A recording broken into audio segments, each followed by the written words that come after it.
Sentry mode activated. Target acquired. Hey there, hunters, and welcome back to the Gunners Guild. I'm not really going to talk about gunner stuff today, but instead we're going to talk about Gore Magala, who was revealed for Sunbreak yesterday.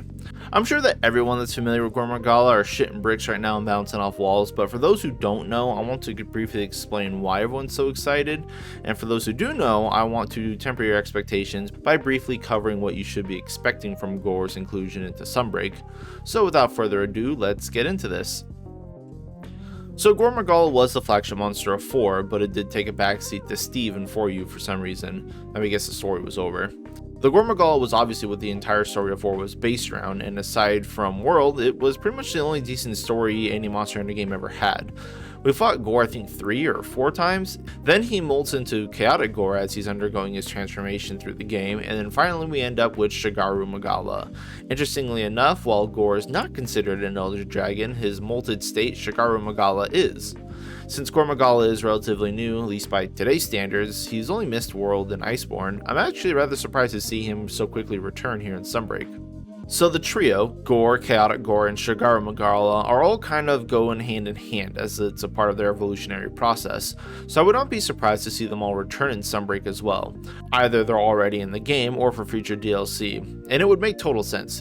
Unfortunately, there's not a huge difference between these 3 monsters, and personally I feel like it'd be a waste of roster slot to get Chaotic Gore. And don't get me wrong though, Chaotic Gore is great, but 3 Gores is kind of a lot of Gore. It's kind of like For You, where we had like 4 Diaboloses. And like I said though, the differences between the 3 are kind of minor. Going from Gore to Chaotic Gore is basically that he starts enraged, and by that I mean his arms are out, and he pretty much has Gore Magala's moveset, which includes his new breath attack, his big arm slams and long arm pins and stuff like that, but he's not that much different from Gore Magala. The only big difference between Chaotic Gore and Gore Magala is essentially that you lose like the arm pin attack and then you gain the landmines, which I could take it or leave it, to be honest. While the landmines were annoying and For You, they did get nerfed into GU so they spawned less frequently. Anyway, I'm just trying to say that these guys are all kind of the same peas in a pod, and I would expect them to return, but I don't particularly want all 3 of them. Moving on though, let's talk about the Frenzy Virus. The main focus around Gore's story was that he's spreading his spores, which cause monsters to go insane and go berserk. This gave us Frenzied and Apex monsters. Frenzied monsters were essentially just a buff that they can make the monsters faster and stronger. Think tempered monsters, it's essentially that, but they could be knocked out of the frenzy state temporarily. Apex monsters were that, but also cranked up a ton, giving -$5 hit zones, some new attacks, and requiring you to use special items to buff your weapons before you could attack them easily. Apex monsters were scary, however I don't think we're getting those back.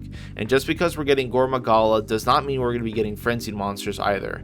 Gen and GU had Gore, Chaotic, and Shaggy without having frenzied monsters being a thing, so it's not necessarily a given. However, in these title update screens, they do have a section for powered up monsters being added, and I mean that could mean that we're getting frenzied monsters as sort of like an endgame mechanic, kind of like how we had tempered and arc-tempered monsters before. But of course, it could just be something else. I'm just trying to temper expectations by saying, yeah, we could be getting frenzied monsters here in these updates. I'm not even sure what else powered up monsters would mean, unless we just get a new system entirely. But I'm just trying to say that just because we get Gore doesn't mean that we're 100% getting frenzied monsters.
Alright, and let's move on to the Gore Magala fight itself. So Gore is an amazing fighter, of course. Pretty much everyone agrees he's like top 3 best monsters in the franchise.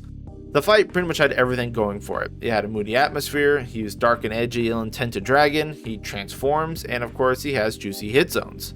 Gore Magala, and by extent his brothers, had excellent hit zones all the way around. 60s to 75s on his head and neck, even forelegs and hind legs were great, like 45, 50s, but forelegs were typically 40 just so you couldn't weakness exploit them though. It's still solid. And of course, solid 40, 45 on the tail. So pretty much like everything besides his wings and wing arms were great. So you could just get in there and start swinging like the Unga Bunga ape you are.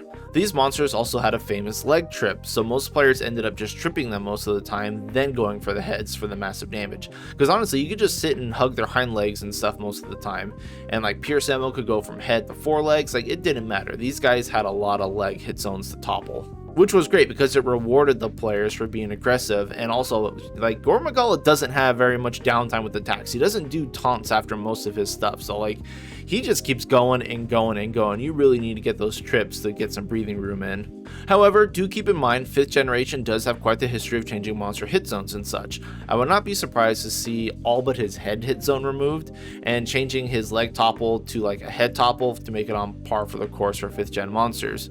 Also, we could see topples only on aura break like other elder dragons, and honestly I'd probably be okay with that. I just don't want to get everyone's expectations too high by thinking we're going to have the same hit zones of his past generations, because that's most likely not going to be the case. So with that ball buster out of the way, let's discuss the rage state, which is fun. Gore Magala's enrage was actually quite the spectacle. He was changing colors of himself, changing the sky, flipping up those feelers, and finally unhinging his arms from his back. It's actually quite amazing and unique for an enrage state. I don't think any other monster changes as much as he does during enrage.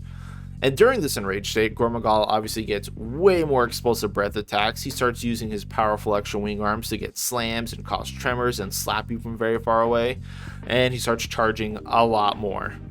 The only way to knock him out of this enraged state too was to break the feelers on his head and putting them back down. Shigaru Magala of course is exempt from this, as his feelers are solidified and pretty much just horns now, and so he's just always mad. Obviously, most of this is gonna stay. That's like the core experience to Gore Magala. And again, the only thing I really expect to be different is rather than Gore toppling back on his feeler breaks, he's probably gonna get an aura break topple like Teostra has, because I mean, they're already pretty similar. There's not too much of a point in discussing his moveset and such, because that could change a lot in Sunbreak, as some monsters do change their entire moveset. So I'm not really gonna discuss that too much, because I mean, it might as well be a surprise, right?